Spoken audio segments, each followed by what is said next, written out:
ang paghihinalaang nagpapatay sa kanya. Ha? Alangan namang pinapatay niya yung sarili niya.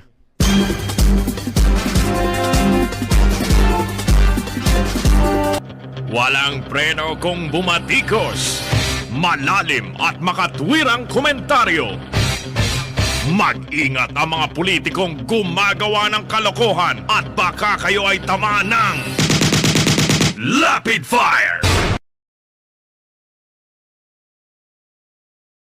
Bukas, di ba, merong motorcade.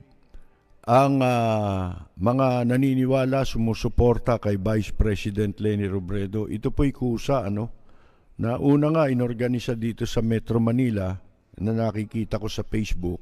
Abay, sumabay nung mabalitaan niya ng mga supporters niya sa Luzon, sa Visayas at Mindanao at sa ibang parte ng Luzon dahil tayo'y Metro Manila, nasa Luzon tayo.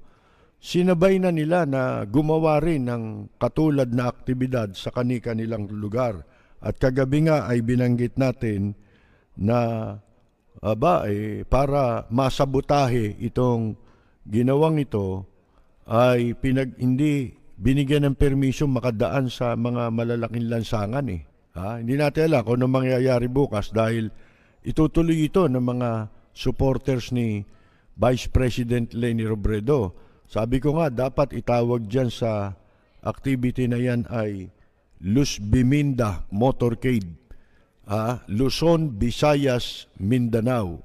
Ang pagsabotahe ay sinabayan ng schedule ng pangkat ni Sarah, mga kaibigan, na paulit-ulit di raw tatakbo. Sabi sa inyo, kayo maniwala Katunayan, nagkita yata sila ni Bongbong Marcos sa Bisaya kanina sa Cebu. Siguro, ito na yung pagkakataon, mapipilitan ng dumeklara yan, di ba?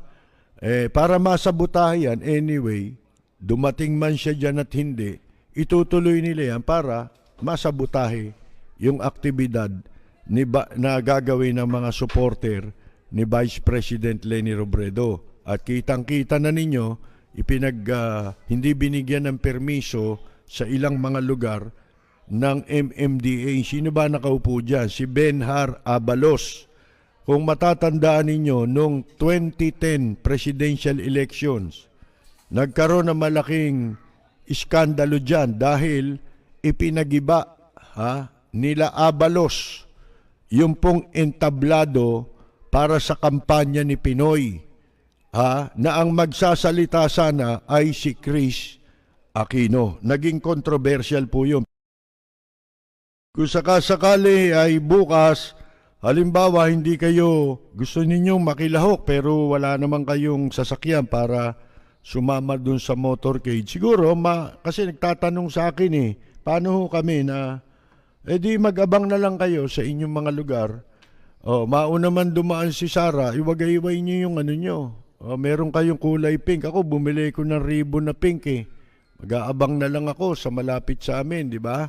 Kahit sino dumaan doon, yun ang ikakaway ko mga kaibigan. Kaya ikaw, Konsihal Oni Bayona, ituloy mo na yung kinukwento sa akin ni Ray Bayona, na kaibigan natin. Mga pinsan ni Dolphy yan si Ray Bayona. Pinsan buo rin ni Ray, si dating Konsihal Oni Bayona. Kaibigan natin yan ituloy mo na yung sinabi ni Ray sa akin na balak mo nang magleni. Kasi dati raw Pacquiao siya. Napanood niya yung yung interpellation ni Drilong kay Pacquiao, mga kaibigan. Mukhang nandiri si Oni Bayona. Kadiri si Pacquiao, di ba, mga kaibigan? So, yun po. Tuloy mo na yun. Walang mawawala sa iyo. Dito, hindi ka sumusugal. Dito kay Vice President Leni Robredo. Sabi nga nung isang sumulat, hindi tayo ngayon namimili ng lesser evil dahil meron talagang mabuting kandidato rito. Hindi peke ang degree, si Leni. Walang issue ng corruption, si Leni. wala siyang unexplained wealth na naipon bilang public servant. Si Leni yan. Hindi bahagi ng political dynasty, hindi kasama, si Leni yan. Hindi po ito, pumalit sa asawa niya bilang mayor nung mamatay yung kanyang asawa. Hindi guilty sa anumang criminal cases, etc., etc. Ha, mga kaibigan? Meron tayong mabuti. Hindi tayo susugal ngayon, mga kaibigan. Kung walang Leni Robredo ngayon, yun na naman ang pamantayan, lesser evil. Ha? Ngayon hindi. Merong mabuti tayong pagpipilian.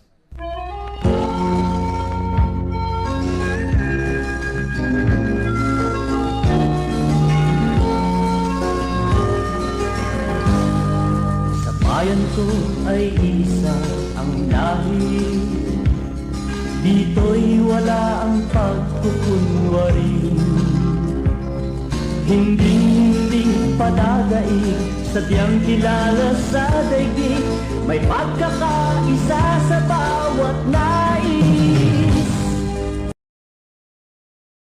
Pantay-pantay, Ito po si Percy Lapid. ang pag-ibig ay tunay. Maraming salamat at magandang